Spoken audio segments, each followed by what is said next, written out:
Hello guys, welcome back to Literature Information. Today we will talk about the summary of Ice Candy Man, which is written by Bapsi Sidhwa. Bapsi Sidhwa is an American novelist of Gujarati Parsi who writes in English and is resident in the United States.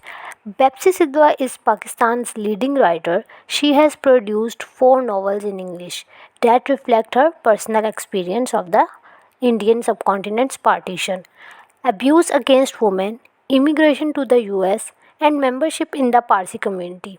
These all are aspects of her novel. She is born on August 11, 1938 in Karachi, which is now in Pakistan. Pepsi Sidhwa witnessed the bloody partition of the Indian subcontinent as a young child in 1947. Growing up with polio, she was educated at home until age 15. The other name of Ice Candy Man is Cracking India.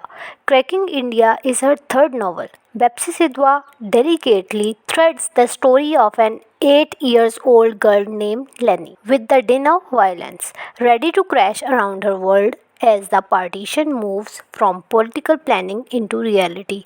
The story is told in the present tense as the events unfold before the young girl's eyes, though moments of an older Lenny looking back are apparent. Like Sidhwa, Lenny is stricken with polio, lives in Lahore, and is Parsi. She is clever and extremely observant narrator, though many times her understanding is limited by her young age. This depth is apparent when she ponders if the earth will bleed when the adults crack India. The historical scene of the partition is integrated well into the novel through Lenny's young eyes, though Sidhwa is criticized by some critics for making Lenny's character too intelligent for her age. As Lenny becomes more aware, she must confront a reality increasingly reduced into categories and labels. The characters that surround Lenny include slave sister, electric aunt, old husband, godmother, Aya, and ice candy man. Initially, the novel took the name of this last character. Like I told you, however, publisher feared that an American audience might mistake the unfamiliar name for a drug pusher. In fact, the Ice Candy Man is a Muslim street vendor drawn like many other men by the magnetic beauty of Aya, who is Lenny's nanny. Lenny observes the transition of the ice candy man through the roles of ice cream vendor, bird seller, cosmic connector to Aya via telephone, and pimp. This last role shows the devious method which some, particularly politicians, will sink to in order to survive.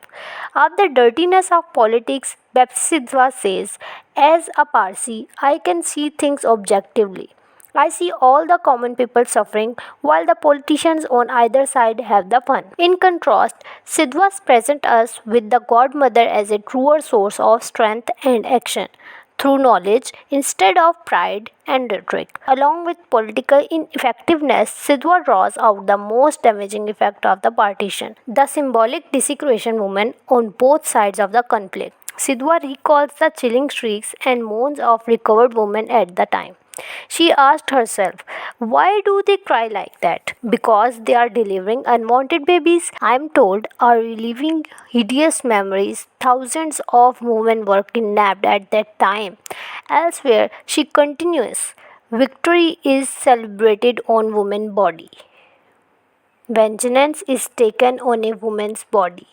That is very much the way things are, particularly in my part of the world. Cracking India includes, among all of this tragedy, a brilliant sense of humor as well, she explained. Laughter does so many things for us. It has the quality of exposing wrongs and gets rid of anger and excitement. Cracking India calls to recollection the pain of old, caked wounds so that they may finally be healed. A cinematic adaptation is currently being filmed in Delhi. Cracking India takes place between 1943 to 1948 in the city of Lahore and the surrounding countryside. When the novel begins, Lahore is a city in British ruled India. In 1947, it became part of the new nation of Pakistan.